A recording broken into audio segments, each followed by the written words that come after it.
PEOs promise peace of mind. One invoice, one system, one solution for all your HR headaches. And for a while, that might feel like exactly what you need. But what if that peace of mind is quietly costing you $20,000 or more a year and holding your business back from growing through its people? Today, we're talking about the real PEO price tag, what you're paying for, what you're losing, and how to know when it's time to bring HR back in house or to a fractional partner who actually grows with you. If you've ever launched or scaled a business with just a handful of employees, you know how messy HR can feel. Payroll, benefits, compliance, it's a lot. And most small employers don't have the time or the expertise to get it all right. That's where a PEO or a professional employer organization steps in. They essentially co employ your team. They handle payroll, benefits, workers' compensation, and compliance while you handle the everyday people side of things happening inside your business. And for small teams, usually under 15, 20 employees, that's a great deal. You get access to benefit plans you could never negotiate on your own, and everything feels simple. It's not wrong to start with a PEO. And in fact, I often recommend it in the early stages if enterprise level benefits are important. But like most things in business, what works at 5 employees rarely works at 25. Here's what happens. You start growing, you add new hires, your team stabilizes, your systems mature, and suddenly the PEO bill starts to climb. You're charged a percentage of payroll or a per employee fee, and it adds up really fast. I had a client had around 20-ish employees. They came to us because the low costs the PEO had promised in the beginning were continually climbing, and benefit renewal rates were doubling every single year. When we ran the numbers, their PEO fees were topping $8,500 a month. That's over $100,000 a year.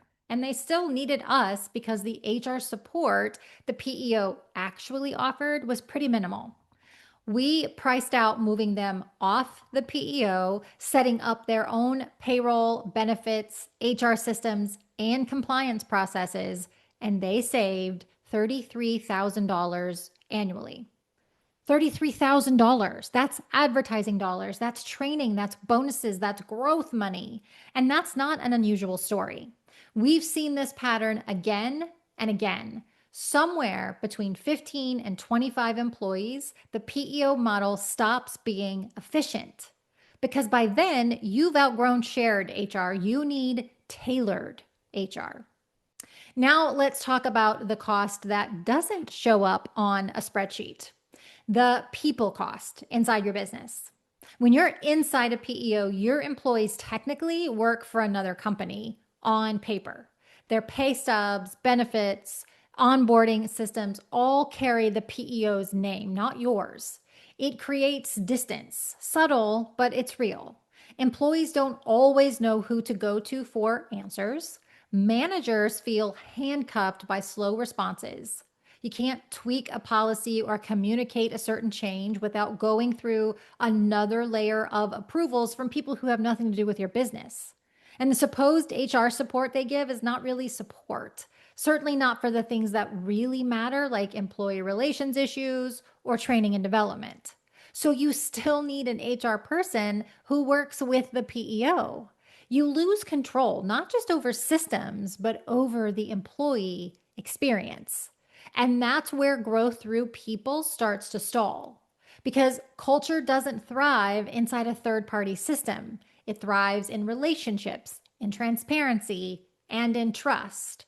The exact things a PEO unintentionally puts distance between.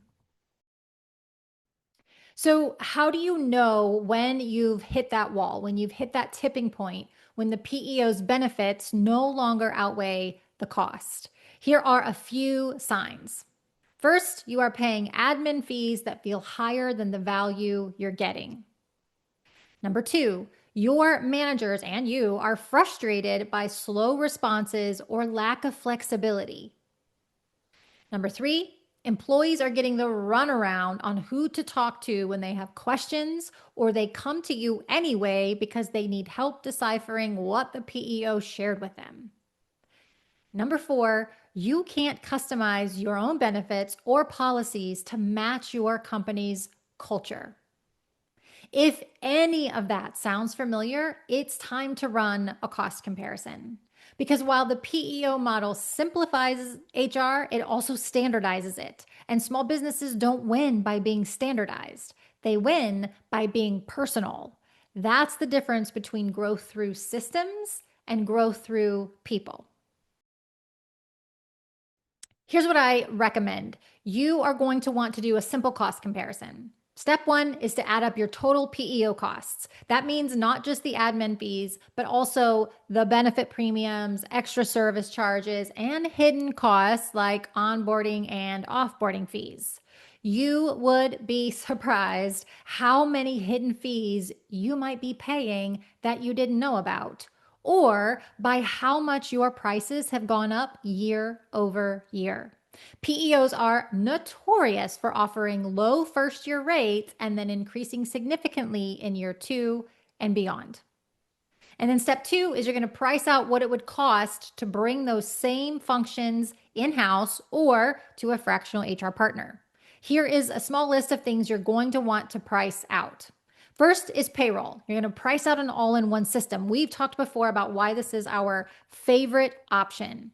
We find that the cost difference in payroll only and the full suite of modules in an all in one, such as applicant tracking, onboarding, performance management, engagement surveys, expenses, and more, it's really minimal from payroll only to that. It's nowhere near as expensive as the PEO. In fact, this is likely going to be your largest cost saving opportunity. So go for an all in one that allows you to add sophistication and consistency to your HR practices. The second thing you're going to price out, of course, is benefits. You're going to work with a really good broker. Tell them your goals. I suggest running a benefits survey with your employees before you decide to price this out to determine what is really even important to our employees. We often think we know, but sometimes we don't. And losing rich benefits off the PEO may not be as big of an idea or big of a deal as you think if you can replace it with a lifestyle benefit they would all enjoy. Now, here's where pro PEOs consultants often get into my messages and give me some pushback. It is true that most of the time, small businesses can get better benefits on a PEO, certainly. But a really good broker might be able to surprise you. We have a relationship with a few brokers who really help us crunch numbers. They go to market to see what makes sense and offer real suggestions for offsetting costs that benefit both employee and employer. And, here's my thoughts on this. My honest take is I'm just not one who is convinced that you need traditional enterprise level benefits in a small business. We don't have them. We did an entire episode with our benefits expert, and we talk about the creative ways you can offer benefits without going the traditional route. We see clients all the time doing this, really more and more in this day and age, and employees really like it as long as it's something they can use. But let's say that you want to be able to offer similar benefits off the PEO, but the quote you get from your broker is going to be really expensive, or they're going to be less rich, or there's some change there. You can take the savings you are gaining from moving off the PEO and pay more of the cost share or offer other benefits to offset the richness that they're losing. And you're still going to save money. Do not let benefits hold you hostage to an expensive PEO where costs are only going to rise. We move several clients off PEOs every year and have yet to see a savings under $20,000 a year. Most of the time, it's a lot more. The third thing you're going to need to price out is HR support. If you don't have dedicated HR support outside of the PEO, you are likely going to need that now.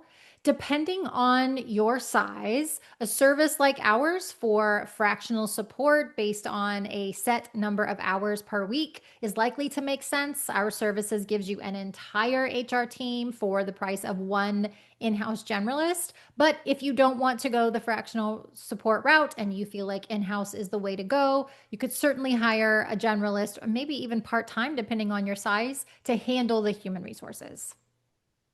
And then finally, you are going to need to price out workers' compensation or other business insurances that the PEO may be carrying for you. We work with brokers who offer both health and insurance, business insurances, but you can find different brokers for each if you prefer. The company will need to ensure that it has all the proper business insurances once the transition is complete. And this is one that sometimes people forget about. Now, all of that seems like a lot, and we often have people say there's no way that when we price all that out, it's going to be cheaper if we bring it in-house. But again, you would be surprised. We have never, and I know that's a bold statement, but I'm standing by it. We have never done this cost comparison and not seen a savings by moving things in-house, even with adding HR support. When we price this out with clients, we often end up paying for our own services in the first year with the cost savings from the PEO. Now, let's decide that you say you want to switch off the PEO. I'm not going to lie, it does take planning to transition off of that situation. You want to give yourself at least 90 days, ideally more, if you want to not feel rushed in the decision-making process. I'm going to run through a very quick checklist here, but if you want the full rundown of what needs to happen pre-transition before you officially transition off the PEO, check out the resources section of our website for a download. It is linked below. So the first thing is you're going to want to choose your new HRIS and benefits, of course. You're going to want to demo a few HRIS providers to see who best fits your needs. You want to take your time with the HRIS system. You don't want to rush and choose something that works now, but won't work when you scale in a year or two. And then once you've chosen, you actually have to implement those things. So again, this isn't something that can be done overnight. Implementation sometimes takes 6 weeks or more. For benefits, as I mentioned, you're going to work with a really good broker, have them run numbers a few different ways so that you can make an informed decision that fits your budget and employees' needs. If the benefits are going to be less rich, are there lifestyle benefits you can add with the money you'll be saving moving off the PEO? We have a whole episode on this, as I mentioned earlier. You can check it out if you need some ideas. Also, with benefits, it's important to not just think about this year. You will experience benefit increases at renewal times. This happens with the PEO or without the PEO, so this shouldn't be a surprise. We suggest that you budget 10% increases, but sometimes they are more. Sometimes we have clients offer a very rich cost share initially, and they pick up most of the cost, and then they realize they can't sustain that when premiums go up year over year. So think about how you're going to scale with whatever kind of cost share you are offering to your employees. And then finally, you want to communicate early and often with employees so there's no confusion. Tell them you are transitioning and when they can expect info about new benefit options or when their first paycheck will be in the new system. Nothing will derail a transition faster than poor communication. If the benefits transition is going to be a big shift, then that's really a whole communication plan in and of itself. Time the move so coverage and pay cycles align. You want this to be seamless for employees. No gaps in coverage, no weirdness with their pay. It should feel as though not much has changed. We have this down to a science and can help clients transition mostly stress-free. If you would like to chat directly with me about how we do that, you can set up a free consultation in the show notes directly on my calendar. But if you'd like to go it alone, we do have those resources available to you. Those are also in the show notes. Most of our clients tell us that within 3 months, they not only saved money, but felt more in control of their business again. Their systems finally matched the size and sophistication of the company they'd built. Their employees feel like their people processes are more connected, and whoever is managing HR feels more empowered to make the best decisions for the company. A PEO can be a great starter solution. It gives you structure and compliance when you need it most. But it's not meant to be forever because at some point, your business stops needing protection and starts needing possibility. And that's when you move from checking compliance boxes to partnering for growth. If you've been wondering whether your PEO still makes sense, it doesn't hurt to run the numbers.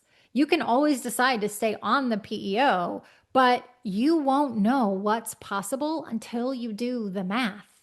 So run the numbers, see what you could reinvest in your people instead. Growth doesn't come from the cheapest system, it comes from the smartest investment in your team. If you have found this helpful, I would love for you to like, subscribe, follow, or maybe forward this to another small business pro who might find it helpful. Thanks so much for listening to the HR Connection.